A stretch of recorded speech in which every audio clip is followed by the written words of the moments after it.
जब इंसानियत ने फायर में काबू पा लिया था तभी से इन्होंने अपने फारिग वक्त में एक दूसरे को फर्जी कहानियाँ सुनाना शुरू कर दी थी।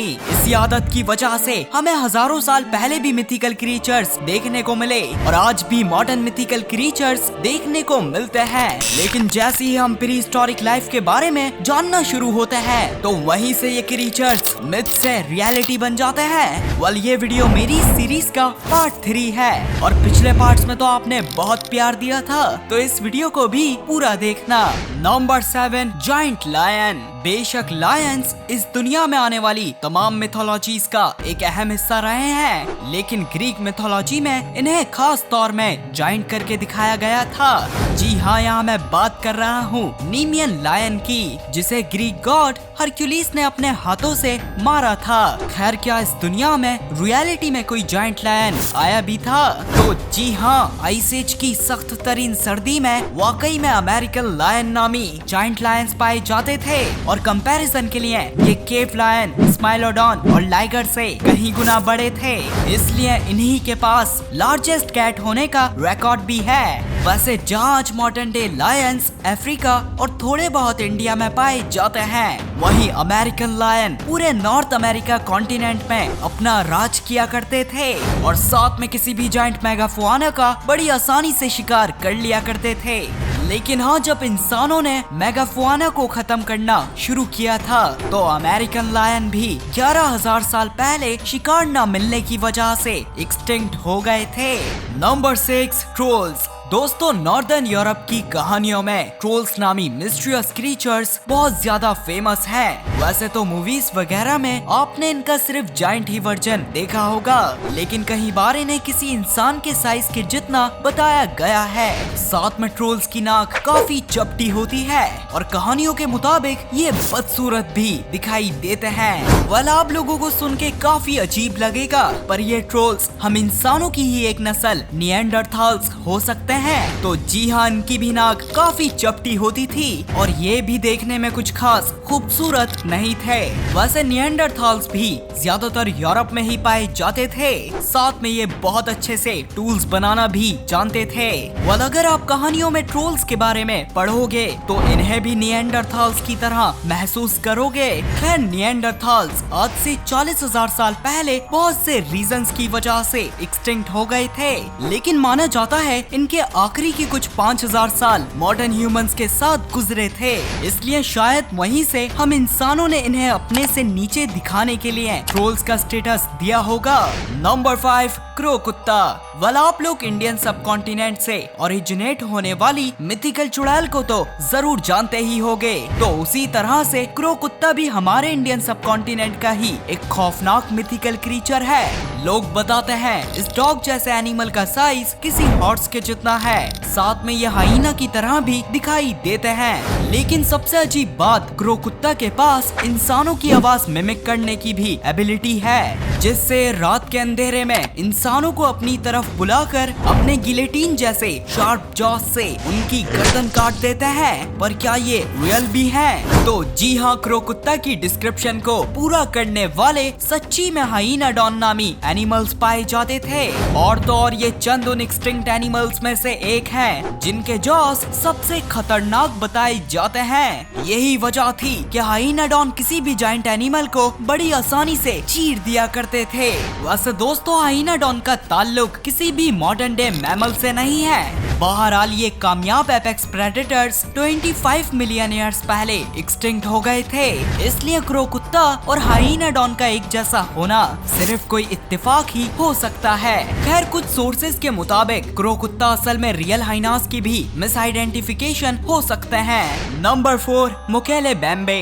आप लोगों को लॉक नेस मॉन्स्टर तो याद ही होगा, जिसकी रियलिटी मैंने आपको इस सीरीज के पार्ट 1 में बता ही थी। तो उसी तरह से इस दुनिया के दूसरे सबसे बड़े कॉन्गो रेन फॉरेस्ट में मुकेले बेम्बे नामी एक मिथिकल एनिमल भी है, जिसे न सिर्फ कॉन्गो के नेटिव्स काफी सालों से देखते आ रहे हैं, बल्कि काफी एक्सप्लोरर्स ने भी इस एनिमल को देखने का दावा किया है। लोगों के मुताबिक मुकेले बेम्बे की काफी लंबी गर्दन है और ये किसी मीडियम साइज्ड सौरोपॉड डायनासोर की तरह भी दिखाई देते हैं। इवन ट्राइबल लोगों का तो बताना है कि मुकेले बेम्बे हर्बीवरस भी हैं। साथ में इनके कैप्चर किए जाने वाले 3 फीट लंबे फुटप्रिंट्स इनके इस दुनिया में होने का और भी ज्यादा सबूत देते हैं। लेकिन हम सब अच्छे से जानते हैं इस दुनिया के तमाम non avian dinosaurs Cretaceous extinction में पूरी तरह से खत्म हो गए थे और किसी भी सौरोपॉड का जिंदा होना नामुमकिन सी बात है। तो फिर दोस्तों कॉन्गो में कौन घूम रहा है? तो जहाँ तक मेरा मानना है ये कोई रिसेंटली एक्सटिंक्ट हुए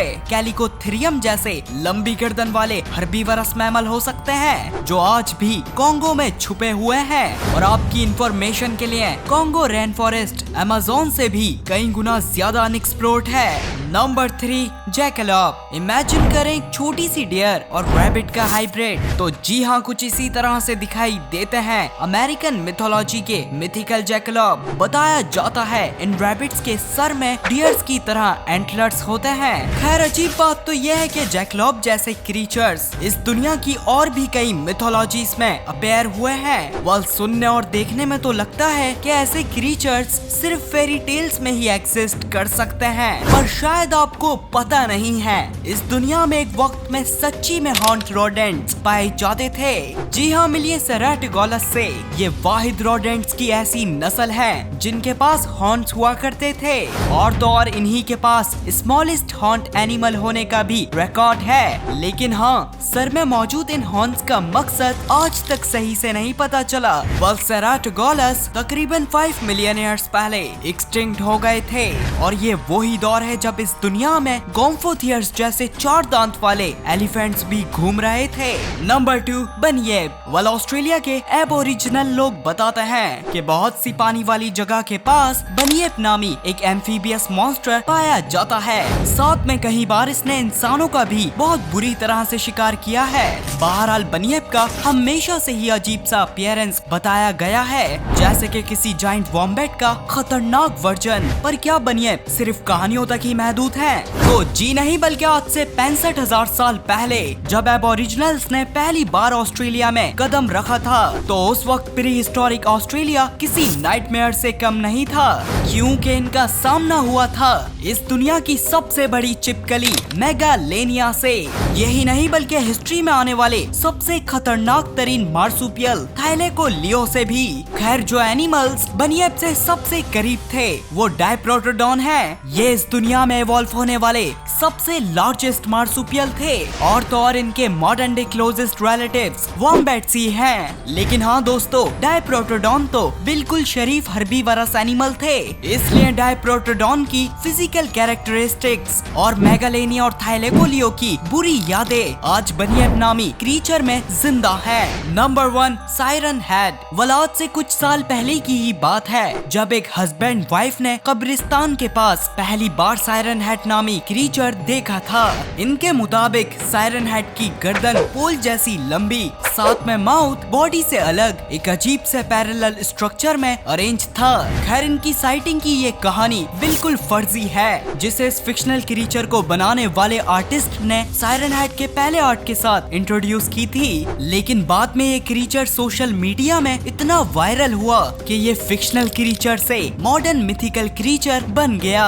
इसलिए आज भी कुछ लोग इन्हें रियल मानते हैं। तो देखो, ऐसे किसी क्रीचर का साइंटिफिकली एग्जिस्ट करना नामुमकिन सी बात है, पर क्या पॉसिबल नहीं उस नेचर के लिए जिसने इंसान जैसे इंटेलिजेंट एनिमल्स इवॉल्व करे हैं, तो उसने कभी सायरन हेड जैसा अजीब क्रीचर भी इवॉल्व करा हो। तो जी हाँ, मिलिए एनिमल किंगडम में आने वाली सबसे बड़ी मिस्ट्री टली मॉन्स्टर से, क्योंकि ये एनिमल वर्टिब्रेट है या इनवर्टिब्रेट या फिर ये किस फाइलम को बिलोंग करते हैं, इसका जवाब आज तक साइंटिस्ट के पास सही से नहीं है। टली मॉन्स्टर का भी माउथ बॉडी से काफी दूर होता था और आईज भी अजीब से स्ट्रक्चर में अरेंज होती थी, इसलिए तो टली मॉन्स्टर भी किसी मिथिकल सायरन हेड से कम नहीं दिखाई देते थे। वैसे ये 300 मिलियन ईयर्स पहले पाए जाते थे और इस दौरान ओशंस में एडेस्टस जैसी मिस्ट्री भी घूम रही थी।